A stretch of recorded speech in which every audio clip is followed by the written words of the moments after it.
Hello everyone, আশা করছি সবাই ভালো আছো। আমিও ভালো আছি।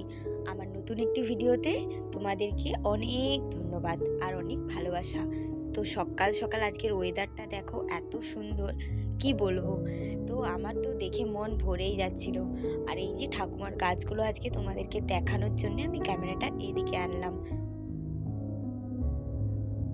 কত সুন্দর হলুদ সাদা গাছে ভরা।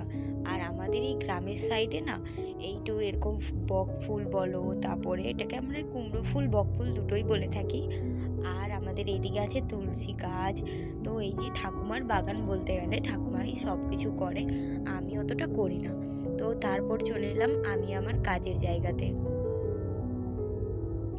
কাজের জায়গা বলতে এই যে কতদিন এই টেবিলটা অনেক পরিষ্কার করব বলে এত অপরিষ্কার হয়ে গেছে যে এখানে হাত রাখাই যাচ্ছে না। ওই জন্যে ভাবলাম যে আজকেই পরিষ্কার করে ফেলি, কারণ 2-3 দিন আমি জানি না কেন আমার এত আপসেট লাগছিল। তো আমি যখন ভয়েস দিচ্ছিলাম তখনের কথা বলছি আর কি। তো তার আগে আমি ভালোই কাজ টাজ করেছিলাম, তো ভিডিওটা আর আপলোড দিতে পারিনি কিছু ব্যক্তিগত কারণের জন্যে। মানে কিছু ব্যক্তিগত কারণ বলতে ব্যক্তিগত না ঠিক, তবে এখন লাইফটা নিয়ে একটু এলোমেলো চলছে আর কি। তো ওর জন্য কিছু সেট করতে পারছি না, বা ভিডিও কীরকম করব সেই বিষয়েও কোনো মাথায় নেই। তো আশা করছি তোমরা ক্ষমাসুন্দর দৃষ্টিতে দেখবে, অনেক দিন তোমাদের সামনে ভিডিও দেইনি।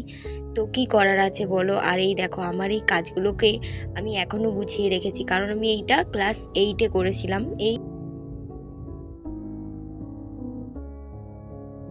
ওরকম একটা ক্ষণে আমি করেছিলাম, এই খাতার উপরে আমার একটা ছবি আমি চিটিয়ে দিয়েছিলাম, যেটা একটা শাড়ি পরা। তো এরকম অনেক ছোট ছোট কাজ আছে এই টেবিলটার মধ্যে ছিল, আরও অনেক ছিল, তবে সেগুলো আমি ফিকে দিয়েছি।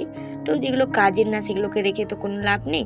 তো আসলে কি বলো তো, মধ্যবিত্ত বাড়ি বলো আর গরিব বাড়ি বলো, যেটাই বলো না কেন, নিজের বাড়ির কাছে মানে এসব কিছুই না।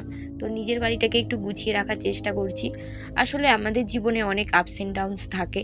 তো সেখান থেকে বেরিয়ে এসে না মানে নিজেকে একটা প্রফেশনালে ঢোকানোটা অনেকটা মানে চাপের হয়ে যায়, বা অনেকটা কষ্টকর হয়ে যায়। তো কি আর করার, যাই হোক এখানে টুকটুক করে অনেক কাজও হয়ে যাচ্ছিল।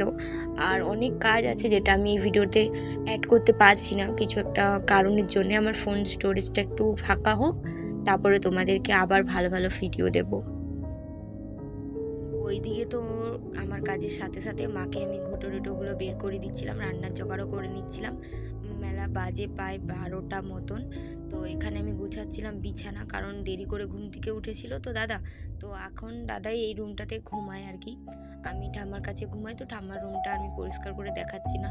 আসলে কি বলো তো, আমাদের মাটির বাড়ি, তো মাটির বাড়ি থেকে উপর থেকে না মাটি প্রচুর পড়ে। তো ওই জন্য 2 দিন অন্তর অন্তর এই বেডশিটগুলো আর এই মানে কি বলবো কভারগুলো চেঞ্জ করতে হয়। তো কি আর করব, তবুও যতটা পারি পরিষ্কার রাখার চেষ্টা করি।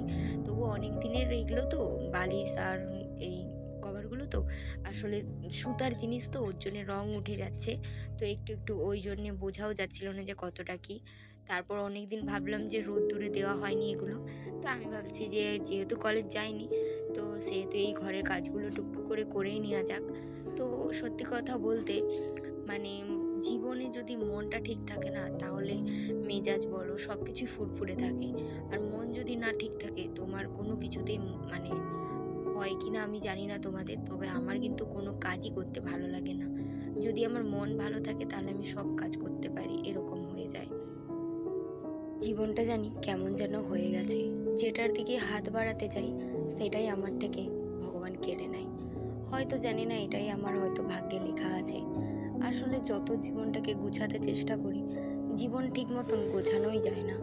হয়তো আজ ভালো আছি কাল খারাপ আছি, এরকম করেই দিনটা যাচ্ছে। তো আমি বুঝে উঠতে পারছি না যে আমি কোনটা নিয়ে আগাবো। বা হয়তো এমন এমন সময় থাকে না, যে এই সময়টাতে কাউকে সময় তো সবার এক যায় না। তাই কখনো কখনো নিজেকে মানিয়ে নিতে হয়। আর মানাতে মানাতে আমি আমার নিজেকেই হারিয়ে ফেলেছি যে কোনটা আমি।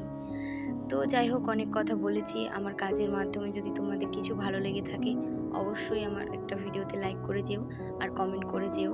আশা করছি ভিডিওটা দেখে তোমাদেরও কিছু হেল্প হবে। তো আজকের ভিডিওটা এইটুকুই। সবাই সাবধানে থাকবে, সুস্থ থাকবে, ভালো থাকবে। টাটা, রাধে রাধে।